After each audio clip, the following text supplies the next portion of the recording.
तरह के फरमानों से, इस तरह की तानाशाही से वो रुकेंगे नहीं, कोई भी नहीं रुकेगा। हर आई लव मोहम्मद से किसी को कोई दिक्कत नहीं है, होना होनी चाहिए।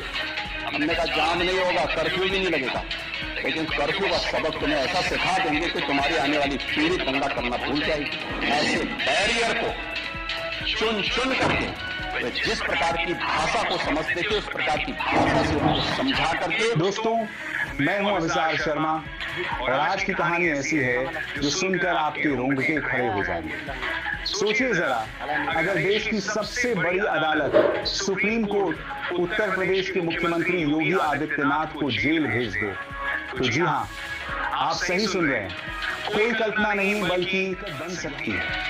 अगर अदालत ये मान ले कि यूपी में जो कुछ मुसलमानों के साथ हो रहा है वो संविधान के खिलाफ है, तो नतीजा बहुत बड़ा होगा।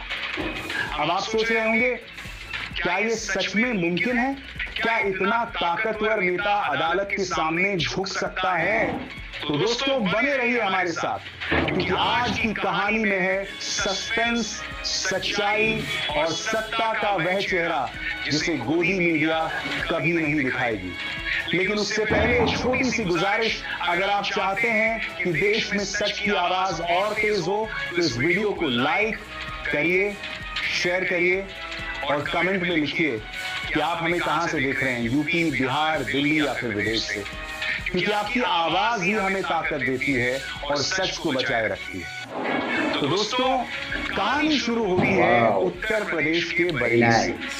वही बरेली जहां हाल ही में एक आई लव मोहम्मद पोस्टर ने पूरे देश में भूचाल ला दिया। सुनने में एक मामूली पोस्टर लगता है ना, लेकिन इस पोस्टर के बाद जो हुआ वो किसी भी लोकतंत्र के माथे पर कलंक है। सड़कों पर लाठीचार्ज, घरों पर बुलडोजर और पूरे मोहल्ले में डर का सन्नाटा।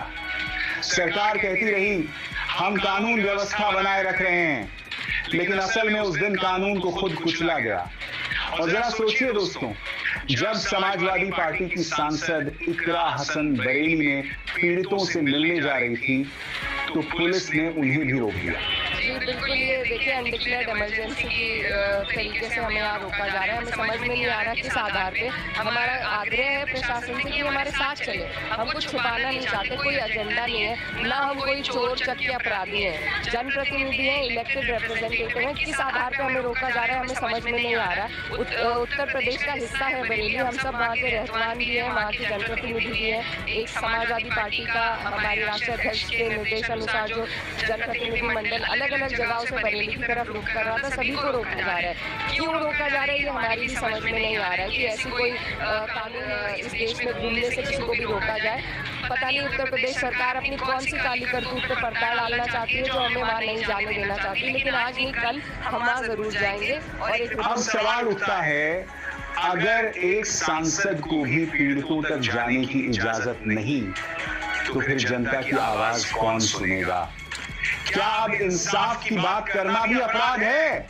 इकरा हसन ने वहीं खड़े होकर कहा, अगर मोहब्बत जताना गुनाह है तो मैं बार बार ये गुनाह करूंगी। लेकिन दोस्तों, पुलिस ने उन्हें आगे बढ़ने नहीं दिया, क्योंकि सच तक पहुंचने से रोकना ही आज की राजनीति का असली खेल है। अब आइए थोड़ा सोचते हैं, आखिर ये आई लव मोहम्मद पोस्टर इतना बड़ा मुद्दा कैसे बन गया? क्या किसी को किसी से मोहब्बत जताने का हक नहीं? क्या किसी नाम से प्यार करना अब अपराध बन गया? हमारे संविधान का अनुच्छेद 25 कहता है हर नागरिक को धार्मिक स्वतंत्रता है, लेकिन यूपी में इस हक को अब अपराध बना दिया गया है। और जब यही तस्वीरें सुप्रीम कोर्ट के दरवाजे तक पहुंची तो कई जजों ने कड़ी टिप्पणी की। उन्होंने कहा कि अगर सरकारें एक तरफा कार्रवाई करती रही तो लोकतंत्र की जड़ें खोखली हो जाएंगी। अब दोस्तों, जरा सोचिए, अगर सुप्रीम कोर्ट ये मान ले कि यूपी सरकार का रवैया संविधान के खिलाफ है तो क्या होगा? क्या योगी आदित्यनाथ को सचमुच जेल भेजा जा सकता है कानूनी रूप से? हाँ, क्योंकि अगर किसी मुख्यमंत्री की नीतियां लगातार इस समुदाय को टारगेट करती हैं, अगर उनके फैसले धर्म के आधार पर भेदभाव करते हैं, तो अदालत उन्हें सत्ता से हटाकर जेल भेजने का अधिकार रखती है। और यही है लोकतंत्र की असली ताकत। लेकिन दोस्तों, सवाल सिर्फ इतना नहीं है कि योगी जेल जाएंगे या नहीं। सवाल यह है कि आखिर यूपी में जो हो रहा है उसे लोकतंत्र कहा जाए या तानाशाही। बुलडोजर अब कानून का प्रतीक नहीं बल्कि दबाव और डर का औज बन चुका है। कोई गरीब मुसलमान प्रदर्शन करे, अगले ही दिन उसका घर ढा दिया जाता है। सरकार कहती है हम अवैध निर्माण गिरा रहे हैं, लेकिन क्या आपने कभी देखा है कि किसी बड़े नेता, किसी भ्रष्ट व्यापारी या किसी माफिया की कोठी पर बुलडोजर चला हो? नहीं ना, क्योंकि बुलडोजर अब न्याय नहीं राजनीति का हथियार बन चुका है और यही हथियार अब मुसलमानों के खिलाफ इस्तेमाल हो रहा है। कभी बरेली में, कभी कानपुर में, कभी प्रयागराज में। हर बार एक ही पैटर्न। पहले अफवाह फैलाओ कि मुसलमानों ने नारा लगाया, फिर मीडिया में उसे बढ़ा चढ़ाकर दिखाओ, फिर पुलिस बुलाओ और बुलडोजर चलाओ, और जब कोई सवाल उठाए तो कह दो देशद्रोही है, शांति भंग कर रहा है। यही है आज का नया लोकतंत्र। लेकिन दोस्तों, क्या सुप्रीम कोर्ट शायद नहीं, क्योंकि अदालत को भी अब एहसास हो रहा है कि अगर इस तरह की राजनीति चलती रही तो संविधान सिर्फ किताबों में रह जाएगा, और अगर अदालत ने एक बार सख्त रुख अपना लिया तो ना सिर्फ योगी सरकार हिलेगी बल्कि पूरे देश की राजनीति में भूचाल आ जाएगा। सोचिए, अगर सच में ऐसा हुआ तो कल्पना कीजिए दोस्तों, अगर सुप्रीम कोर्ट आदेश दे कि सरकार धर्म के आधार पर कार्रवाई नहीं कर सकती तो क्या होगा? बुलडोजर रुक जाएंगे, पुलिस जवाबदेह बनेगी और नेताओं को समझ आएगा कि सत्ता जनता की सेवा के लिए होती है, दमन के लिए नहीं। यही होगा लोकतंत्र का असली पुनर्जन्म। लेकिन दोस्तों, ये तभी मुमकिन है जब जनता चुप नहीं बैठेगी, जब लोग शांति से संविधान के रास्ते खड़े होंगे और कहेंगे बस अब बहुत हुआ। यही आवाज सुप्रीम कोर्ट तक जाएगी और वहीं से निकलेगा वो फैसला जो इतिहास में दर्ज होगा। दोस्तों, आप जरा सोचिए, अगर सुप्रीम कोर्ट सच में योगी आदित्यनाथ सरकार पर सख्ती दिखाए तो इसका असर सिर्फ यूपी पर नहीं पड़ेगा बल्कि पूरे देश में लहर दौड़ जाएगी। बाकी राज्यों के मुख्यमंत्री भी डरेंगे कि अगर उन्होंने भी धर्म के नाम पर राजनीति की तो उनका भी यही हाल हो सकता है। तब शायद पहली बार नेताओं को समझ आएगा कि संविधान किसी मुख्यमंत्री या प्रधानमंत्री से बड़ा है। लेकिन दोस्तों, सवाल सिर्फ योगी आदित्यनाथ का नहीं है, सवाल है उस सिस्टम का जो आम आदमी की आवाज को दबाने पर आमादा है। आज यूपी में कानून व्यवस्था के नाम पर सिर्फ एक समुदाय को निशाना बनाया जा रहा है। पुलिस के डंडे, अफसरों की धमकियां और बुलडोजर की गड़गड़ाहट, ये सब मिलकर डर का ऐसा माहौल बना चुके हैं कि लोग अब सवाल पूछने से भी डरते हैं। और सोचिए, ये डर कितना खतरनाक है। जब जनता डरने लगती है तब लोकतंत्र मरने लगता है, क्योंकि लोकतंत्र वहीं जिंदा रहता है जहां जनता बोलती है, सवाल करती है और सरकार जवाब देती है। लेकिन आज क्या हो रहा है? सवाल करने वालों को देशद्रोही कहा जा रहा है और सत्ता में बैठे लोग खुद को देशभक्त बताकर सारा खेल खेल रहे हैं। दोस्तों, यही वजह है कि सुप्रीम कोर्ट का अगला कदम बहुत अहम होगा। अगर अदालत ये मान ले कि योगी सरकार की नीतियां संविधान के खिलाफ हैं, तो अदालत के पास पूरा अधिकार है कि वह मुख्यमंत्री को हटाकर जांच बैठाए और यहां तक कि जेल भी भेजे। यह फैसला सिर्फ एक नेता के खिलाफ नहीं होगा बल्कि तानाशाही के खिलाफ होगा। लेकिन ये तभी होगा जब जनता चुप नहीं, समाज बोलेगा कि अब बहुत हुआ, जब लोग सड़क पर उतरकर नहीं बल्कि संविधान और कानून के रास्ते अपनी आवाज अदालत तक पहुंचाएंगे।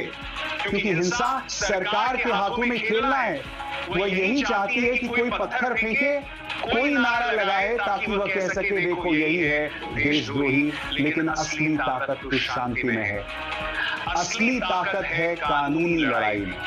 अब जरा हिंदू समाज की भी बात करते हैं। दोस्तों, अगर आप हिंदू हैं तो सोचिए, क्या आपके पड़ोसी मुसलमान का आई लव मोहम्मद कहना आपकी आस्था को चोट पहुंचाता है? बिल्कुल नहीं। मोहब्बत जताना किसी के धर्म को कमजोर नहीं करता बल्कि इस मिट्टी को और उपजाऊ बनाता है, क्योंकि इस देश की नींव ही मोहब्बत पर रखी गई थी। कभी कबीर की वाणी में, कभी तुलसीदास की चौपाई में, तो कभी भगत सिंह के सपनों में। आज जो राजनीति हमें हिंदू और मुसलमान में बांट रही है, असल में वही हमारे देश की सबसे बड़ी दुश्मन है। और ये दुश्मनी तब तक खत्म नहीं होगी जब तक हम खुद ये ना ठान, मालिक जनता है, कोई मुख्यमंत्री नहीं। यही होगा लोकतंत्र का असली पुनर्जन्म। लेकिन अगर सुप्रीम कोर्ट भी चुप रहा और जनता भी चुप रही, तो समझ लीजिए बुलडोजर और तेज चलेगा और लोकतंत्र की दीवारें और कमजोर होंगी। इसलिए वक्त आ गया है कि हर नागरिक तय करें, क्या वह डर के साए में जीना चाहता है या संविधान की छाया में खड़ा होना चाहता है। दोस्तों, मैं अक्सर कहता हूं, मोहब्बत से किसी का धर्म खतरे में नहीं आता, लेकिन नफरत से पूरा देश खतरे में पड़ जाता है। अगर आज हमने चुप्पी तोड़ी, तो आने वाले वक्त में शायद हमारे बच्चे एक बेहतर भारत देखेंगे, जहां आई लव मोहम्मद या जय श्री राम दोनों नारे बराबर सम्मान के साथ गूंजे, जहां पुलिस कानून की रखवाली करे, ना कि सत्ता की चाकरी, और जहां अदालतें सिर्फ फैसला ना दे बल्कि इंसाफ भी करें। और दोस्तों, यही है इस कहानी का सबसे बड़ा संदेश। अगर संविधान जिंदा है तो लोकतंत्र जिंदा है। अगर जनता जागरूक है तो तानाशाही टिक नहीं सकती। इसलिए आज ही तय कीजिए, क्या आप सत्ता के डर से चुप रहेंगे या संविधान की ताकत से खड़े होंगे। क्योंकि अगर हम आज नहीं बोले तो कल हमारे बच्चे पूछेंगे, जब लोकतंत्र पर हमला हो रहा था तब आप कहां थे। दोस्तों, यही वक्त है अपनी आवाज उठाने का, शांति से, समझदारी से और संविधान के साथ, क्योंकि यही है सच्चे नागरिक का असली धर्म। तो दोस्तों, अगली बार मैं आपको बताऊंगा कैसे नफरत की राजनीति हमारी रोजमर्रा की जिंदगी में ऐसे घुस चुकी है कि हमें खुद एहसास नहीं होता कि हम कब इस्तेमाल हो जाते हैं। तब तक आप सोचिए, सवाल पूछिए और सबसे जरूरी मोहब्बत जिंदा रखिए। जय हिंद, जय संविधान।